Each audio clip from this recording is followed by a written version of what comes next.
그 차량을 움직일 수 있는 에너지를 창출한다는 거 들어보셨나요?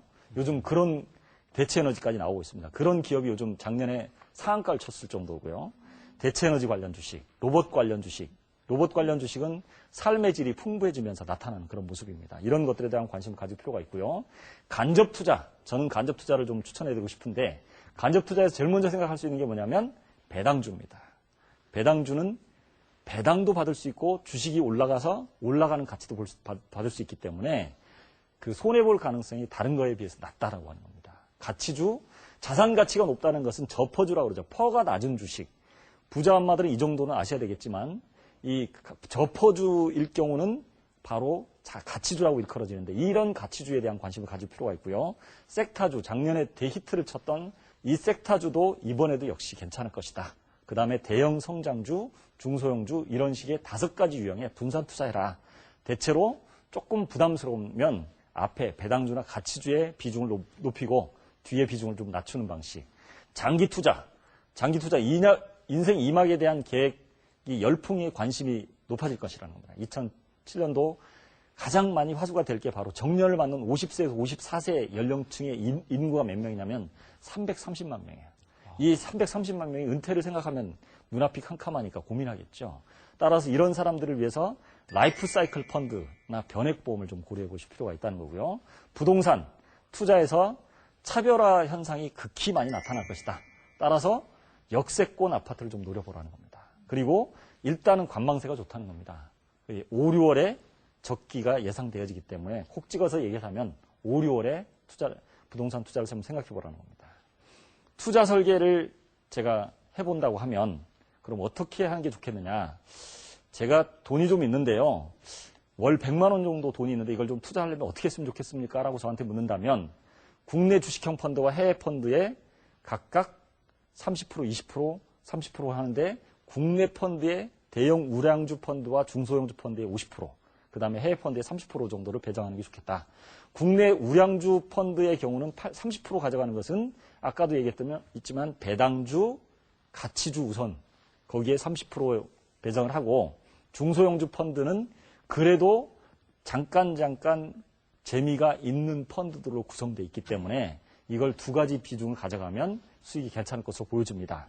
거기에 해외 펀드는 비중을 과감하게 좀 도전해봐도 괜찮겠다. 왜냐하면 글로벌 주가의 상승이 예상이 되는데 거기에서 30%에서도 비중을 나눌 때 그 이머징 마켓이라고 하는 그 중국 펀드나 인도 펀드의 약 10% 정도, 그 다음에 나머지 20%는 유럽, 그 다음에 베트남 펀드에 관심을 가져보시면 좋겠다라는 겁니다. 그 다음에 2007년도 꼭 하시면서 염려하셔야 될 게 뭐냐면 갑작스런 유동성 위기가 올 수 있다는 겁니다. 아까 말씀드렸지만 개인의 부채 규모가 560조에 거기에 금리가 0.5%만 올라도 가계에 엄청난 부담이 되어버리는 겁니다. 이 부담 때문에 유동성 있는 금융상품을 구체적으로 고려하셔라는 겁니다. 거기에 20% 정도 배정을 하라는 겁니다. 그러면 100만 원이라고 하면 20만 원 정도 거기에 넣어서 가져가는데 그럼 20만 원 정도는 어떻게 가져가는 게 좋겠느냐.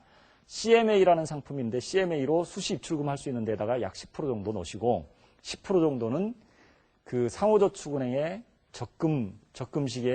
적금에 넣으면 세금 우대 상품으로 넣으면 10% 정도가 수익을 낼 수 있을 것이라고 보여진다는 겁니다. 그래서 이런 비중으로 가져가면 유동성도 감안하고 투자도 감안하고 해외에 과감한 도전도 하는 그런 양상으로 펼치면 2007년도 황금돼지의 확실한 부자 엄마의 도전의 효과를 볼 수 있을 것으로 생각되어집니다. 황금돼지의 부자 엄마가 이런 방식의 투자 설계를 한다면 확실한 그 부자 현모양처 프로젝트의 최고의 뭐가 되지 않을까라는 생각이 듭니다. 아무튼 오늘 이 투자 설계가 자산관리의 효과적인 방식이 될 거라고 제가 예상하고 말씀드리는 겁니다. 오늘은 여기까지 하겠습니다. 다음 시간에는 부자 엄마가 보험도 효과적으로 가입하는 것이 중요할 것 같아서 부자 엄마의 보험 설계에 대한 말씀을 좀 드리도록 하겠습니다. 감사합니다. 네.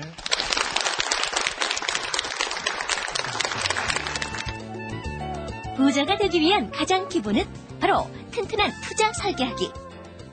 그런데 교육비에도 투자 설계가 필요하다는 사실 혹시 알고 계셨나요?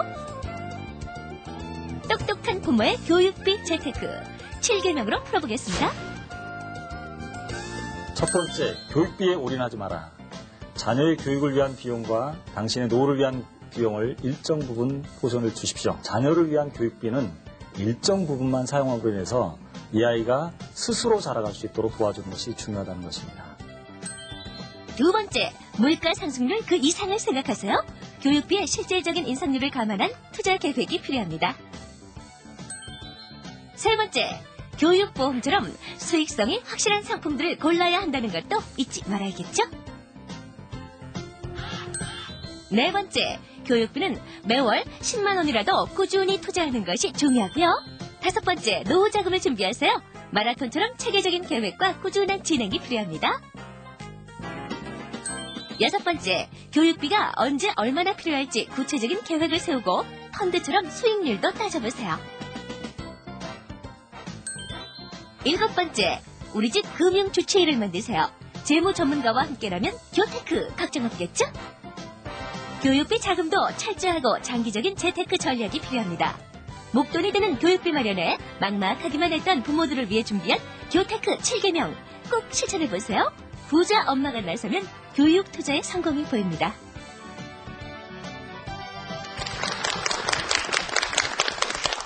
네, 여기까지 돈이 보이는 수요일 저희가 알차게 준비한 정보들 모두 다 전해드렸습니다. 네. 박범수 씨, 네. 정보 많이 챙기셨어요? 그럼요. 바로 이렇게 챙겼습니다. 네. 메모를 하는 것이죠. 제가 이 어느 한 그 설문조사 기관에서 조사한 내용 중에 우리 시대에 좀 성공한 많은 분들 중에서 참 이 성공하는데 결정적인 요인들, 습관들 어떤 것들이 있을까 하는데 단연 빠지지 않는 것이 바로 이 메모하는 습관이었습니다. 네. 요즘 참 이 보물처럼 쏟아지는 정보들 여러분들께서 메모해 놓으신다면 요긴하게 잘 쓰실 수 있을 거라는 생각이 들고요. 여기서 잠깐!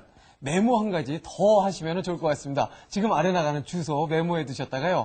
저희 돈이 보이는 수요일에 주부가 간다 코너에 나도 이 리포터로 한번 활동을 해보고 싶다 하시는 분들은 연락 주십시오. 여러분들의 가능성 함께 할 수 있는 시간 만들어 드리도록 하겠습니다. 네. 네, 메모하시는 김에 한 가지 더 적어주세요. 다음 주 주부가 간다 예고해 드릴게요. 네. 다음 주에는요, 별나고 이색적인 주방용품에 대해서 저희가 다 궁금한 것을 알려서 예를 들어서 어떤 것들이요? 뭐 예를 들어서요, 두유 제조기, 또 뭐가 있나요? 음식 처리기. 콩나물 제조기. 네. 예. 뭐 굉장히 많아요. 종류가 너무 많아서 다 외우지도 못하겠어요. 네. 자, 그야말로 재미있고 일석이조인 그런 별난 주방 용품들을 저희가 다 모아서 여러분들께 소개를 해드리려고 합니다. 기대됩니다. 예. 그리고 또 내일은 건강충전 목요일 기다리고 있죠. 예.